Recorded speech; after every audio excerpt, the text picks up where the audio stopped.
What is going on, comic book fans, guys and girls? Welcome back to the channel and welcome back to another installment of your Wednesday pull list, which is your hype video for this week's new comic book day, which is July 2nd of 2025. Guys, I will cover all the coolest covers, all the best new number ones that you should consider picking up, my top 3 books that I think you should be picking up this week based on the story from the previous issues. Then I will go over all the other books on my pull list. That is today's video. That is it. I just try to get you pumped and excited about comic books, guys, because this hobby is amazing and more people need to be in it. That's right, support the hobby because this is freaking amazing. All right, guys, let's not waste any more time. Let's dive right in to today's video with my cover lever picks. You guys won't believe some of the comments left on last week's video. They were actually saying these videos are too long. Too long! That's right. I was gonna say that's hilarious, no, but that's 100% right. These videos are really long, but they're long because there is so much information that I want to give to you guys about every single new comic book day. All the coolest covers, all the coolest books, and then I gotta give you my opinions on them, and that just takes a long time. I'm sorry if you guys don't love the length of these videos, but you guys can skip around. There are like little codes in the bottom that you can, like, you know, put your mouse over. If you don't want to see the cover lever picks, you just want to get the top 3, skip to the top 3. Skip to the not top 3, but the books you gotta see. Skip to the sections you like, and these videos will be shorter for you. There you go. That is a trick to get around it. Or put it on 1.5 speed and go through it really fast. Couple options. But these videos are just gonna stay the length that they are because this is the information I gotta give you guys. Alright guys, enough of that said, let's go ahead and dive into these cover lever picks. And first up, we got Ultimate Wolverine issue number 7 with the 1:25 ratio variant done by Fabrizio Di Tomaseo, and it's good. It's really good. And it's great that it's 1:25. I love when these really cool covers are nice low ratio covers, so that way they're not super expensive. They're just around, like, you know, 20 bucks. It's amazing. Next up, Absolute Green Lantern issue number 4 with the cover D. It's a 1:25 ratio variant done by Namit Malavia. It's so cool. Now, when I first saw this, I just saw Green Lantern and then Hal Jordan, which he has the black hand right now. But then if you look at the green stuff, that is Abin Sur. Like, you know, the Green Lantern, and he's a big part of what's happening in this book. It's amazing. It's so good. Next up is probably my favorite cover of the week. This is the Amazing Spider-Man issue number 7 with the Black Cat variant done by Lee Bermejo. Now, I read issue number 6 yesterday, and there's some racy stuff in there, some sexy stuff. Not like racist, racy, like sexual content in there in an Amazing Spider-Man book. It was a little weird to have that in Amazing Spider-Man. It was cool because it was adult, but then I also thinking, this is a Spider-Man book. Shouldn't it be like all ages? But maybe not, I don't know. What are you guys' thoughts on that? Should there be kind of like racy stuff inside of Amazing Spider-Man, or should that be more of like an all ages book because it's such a popular character? Let me know down in the comments below. Next up, Captain America issue number 1 with the cover A done by Ben Harvey. I also like the 1:25 ratio variant done by Valerio Schiti, and I also like the Chip Zdarsky variant. I think all of these are super cool, and I'm pretty excited for there to be another Cat book. After that, Batgirl issue number 9 with the cover A done by David Talaski. Amazing. But guys, I also like the cover C variant, which is the Gotham City Sirens variant done by Otto Schmidt. I'm just a big Otto fan. He's so good. But guys, I didn't notice at first that Batgirl's actually on the cover. She's in the middle, in the way back, with a cool bat symbol. So cool. After that, all new Venom issue number 8 with the 1:25 ratio variant done by Ivan Shervin? Yeah, I want to say that's how you pronounce that, but guys, this cover is so cool. And I'm actually kind of enjoying this book. After that, Spider-Gwen the Ghost Spider issue number 15, which is the final issue of this run right here. This is the cover A. It's done by Mark Brooks, and it's pretty fantastic. After that, Deadpool kills the Marvel Universe one last time, issue number 4 with the cover A, done by David Parator. It's just fantastic. It's so cool. It kind of has like an Alex Ross type feel, and that is a huge compliment to David Parator, or David Parator. This is so good. After that, The Scorched, issue number 42 with the cover B variant done by Federico Sabatini. So cool, and I don't know who this character is, but I'm excited to find out when I read that issue. After that, Bring On the Bad Guys, Green Goblin, issue number 1 with the cover A done by Lee Bermejo. So good.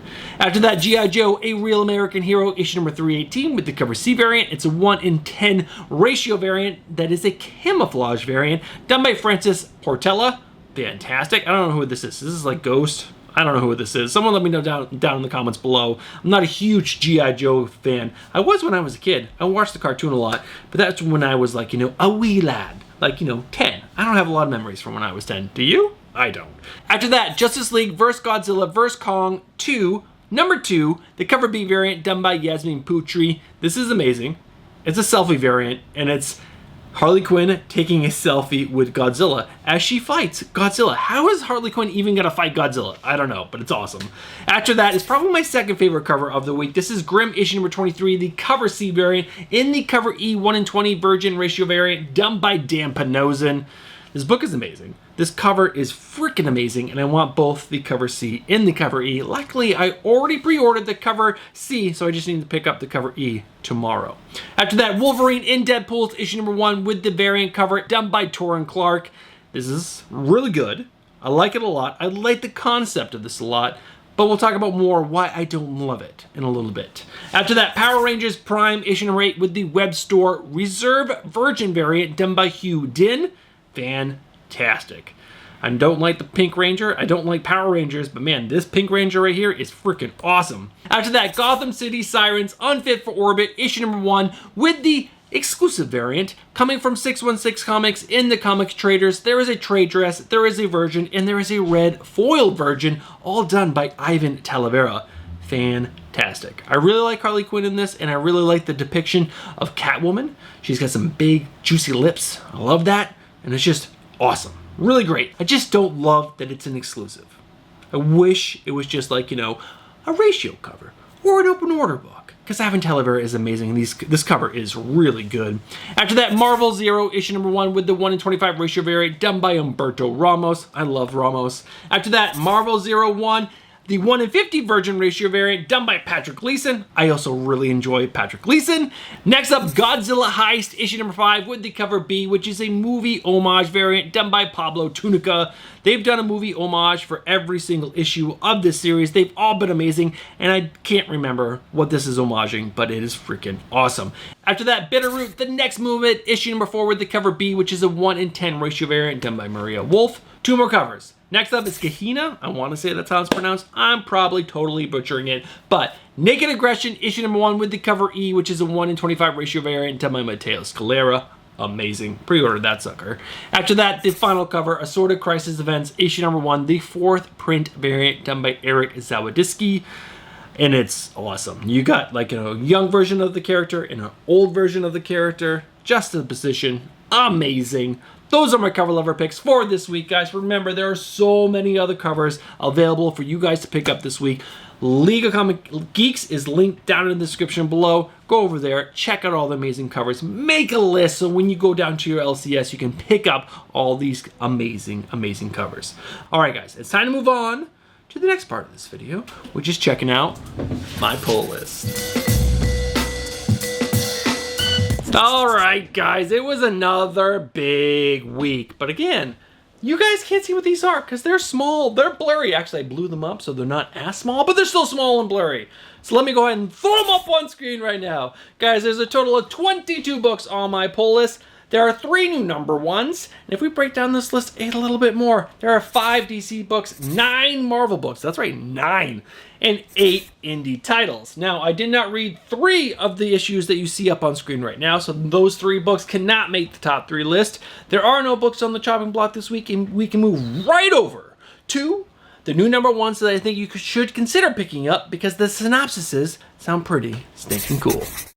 Before we dive into these new number 1s, I just gotta ask you guys, if you're enjoying today's video and you would like to support the channel, the best thing that you guys can do is smash that like button. It truly helps out this video series in this channel so much. So if you are enjoying today's video, please smash that like button. Now let's go ahead and move on to those new number 1s.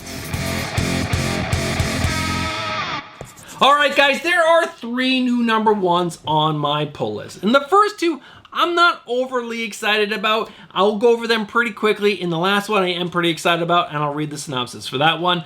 But the first new number one on my pull list is Wolverines and Deadpool's issue number 1. Now, I originally pre-ordered this because, you know, I love Wolverines. I really enjoy Deadpool's, and I was really thinking that Honey Badger would be part of this team because it says Wolverines. I thought it would be Logan, I thought it would be Laura, and then it would be Honey Badger as the final Wolverines.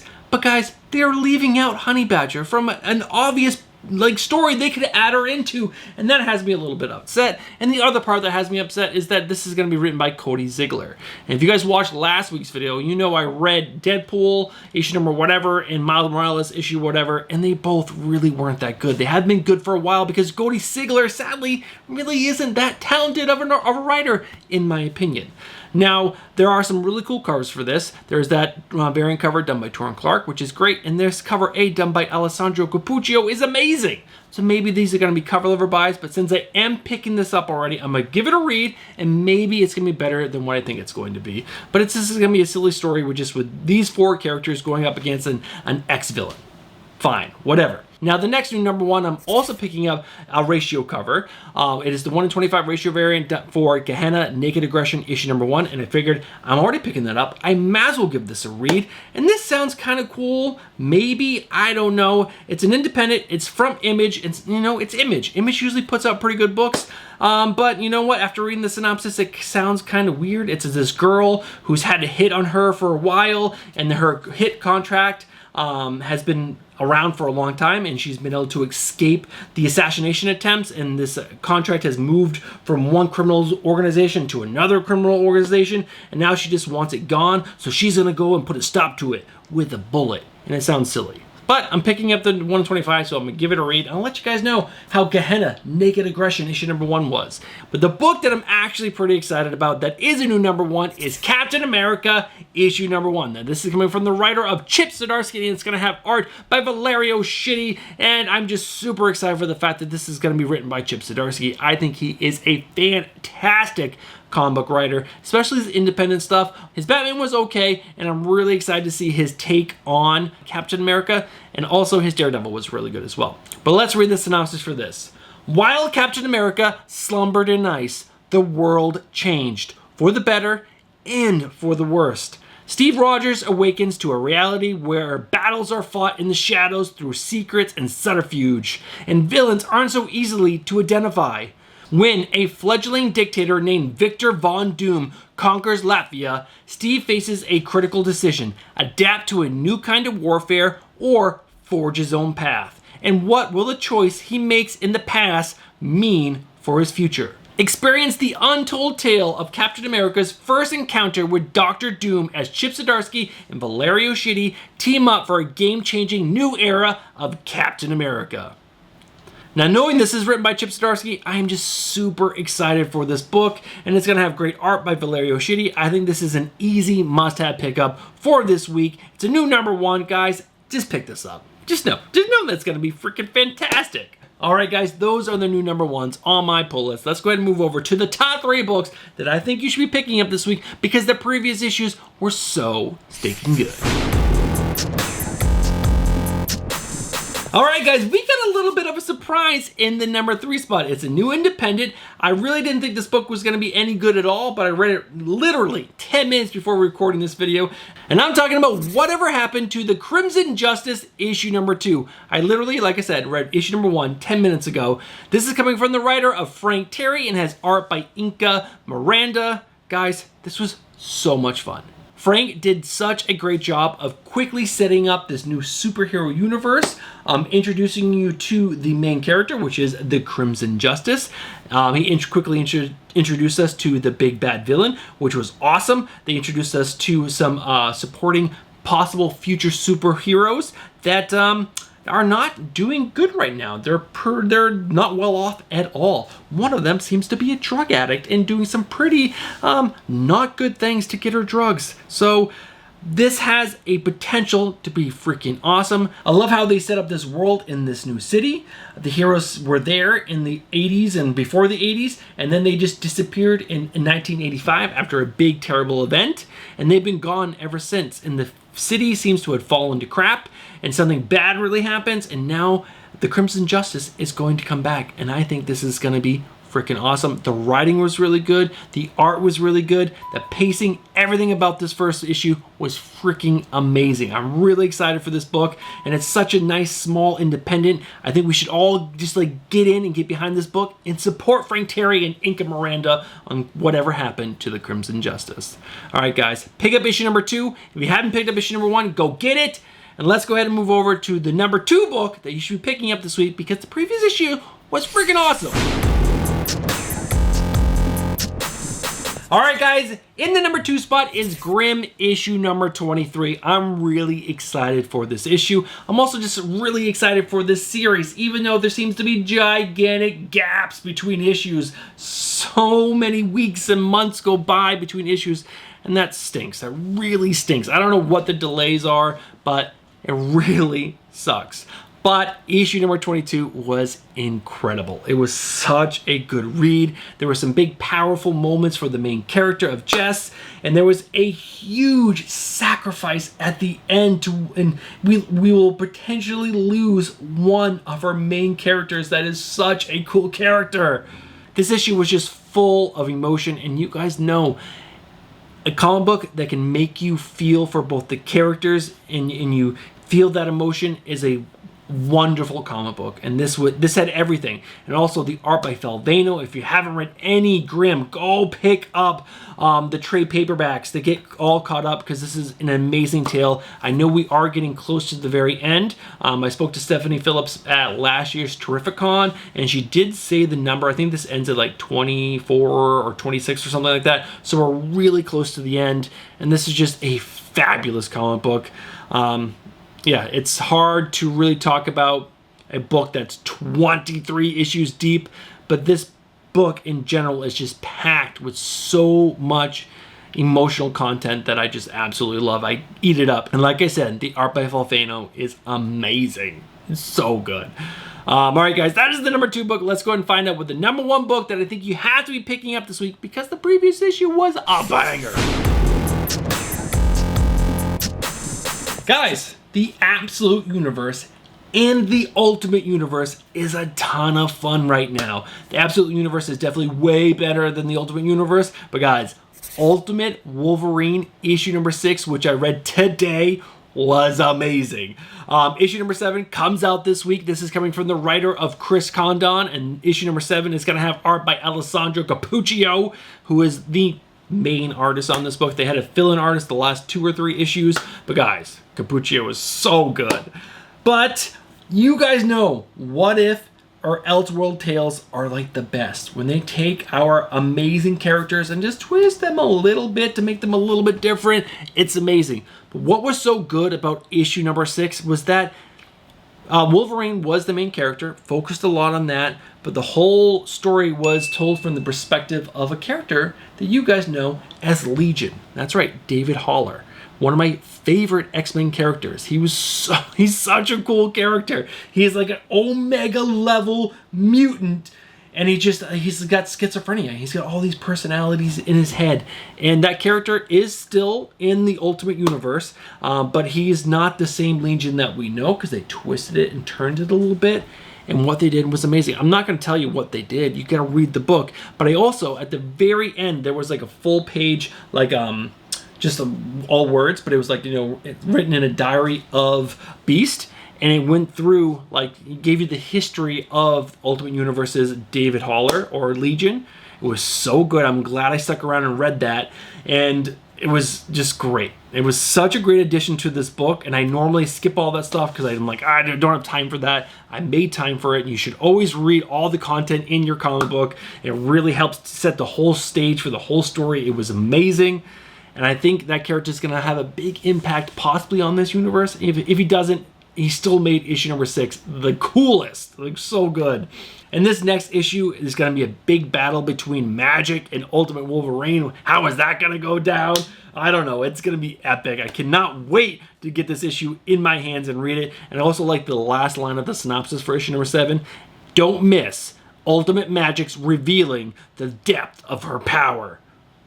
Sounds awesome.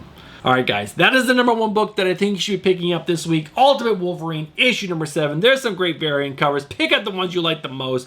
But guys, now it's time to move over to the not top 3, but the books you gotta see, which are the rest of the books on my pull list, broken out into 3 categories. Let's go ahead and check those out right now. All right, guys, the not top 3, but the books you're gonna see are the rest of the books on my pull list, broken up into 3 categories: the okay, the good, and the great. And these are all based off the previous issues, not the books coming out this week. I read the previous issues, not the new ones. So the okay books are books I cannot suggest you guys pick up because the previous issues was just okay. The good, solid comic books. I would suggest checking out these books when you're at your local LCS and peruse them and see if you like them as well. And then there's the great. The previous issues were freaking amazing. They just did not have the little extra to get to the top 3 list.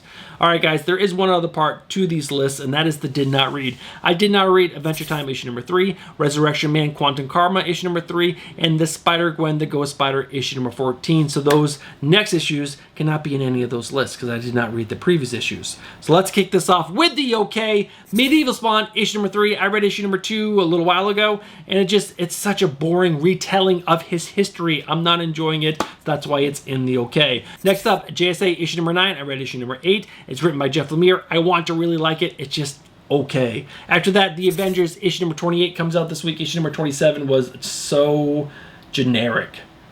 Jed MacKay, what are you doing? Make this book amazing like you do Moon Knight and Doctor Strange and any other really great book that you wrote, because right now The Avengers just kind of sucks. After that, Daredevil issue number 23 comes out this week. Again, another series that should be amazing, and it's just okay, guys. I can't suggest you guys pick it up because it really isn't that good.